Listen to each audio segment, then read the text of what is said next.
Jumla ya wanafunzi 20 kutoka shule 6 za mikoa ya Dodoma, Morogoro na Dar es Salaam wameondoka nchini kuelekea China kwa mafunzo ya wiki mbili ya mila, desturi na mchezo wa karate.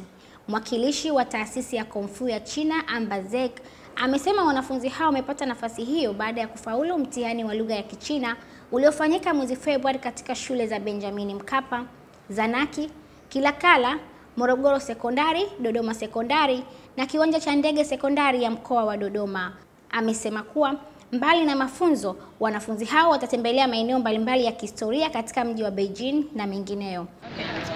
This program is organized by Chinese Embassy and Coordinators Office, Chinese Language for Secondary School in Tanzania. Amesema programu hiyo ni endelevu na malengo yao kuona vijana wengi na watu wa rika tofauti wanajua lugha ya Kichina, mila na desturi na mchezo wa karate.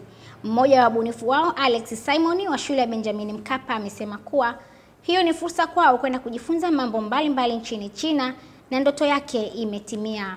Kwanza kabisa nafurahi kupata nafasi hii. Kwa sikutegemea lakini nimeipata, ni golden chance kwangu.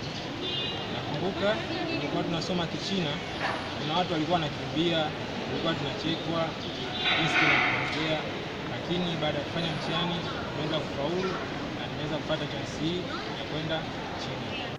Mwanafunzi wa shule ya Kilakala, Mawata Matukuta, amesema kuwa mafunzo hayo yamewapa chatu ya kujifunza zaidi na kupata ufahamu wa mambo mbalimbali na uzoefu wa kimataifa. Nairobi Mwita amesema anatarajia kupanua wigo wa masuala mbalimbali kuhusiana na China mbali ya kujifunza Kung Fu.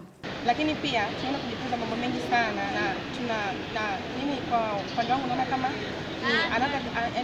another way of kuwa na cooperation na nchi zingine, kwa mfano kama China. Hivyo tunavyoenda kwa tunakuwa tunazidi kujenga ushikamano, lakini kubwa ya yote ni kama tunaenda kujifunza mambo mengi na tunaamini kwamba itakuwa ni kama mwamko kwa wanafunzi wengi kuendelea kujifunza Kichina, kwa sababu wenyewe watajua kwamba tukijifunza China tukija tukafaulu tutapata pesa ya kwenda. Kwa hiyo at the end of the day tumejipata kwamba the whole country kama tunaongea Kichina, kwa hiyo itakuwa ni kama lugha moja.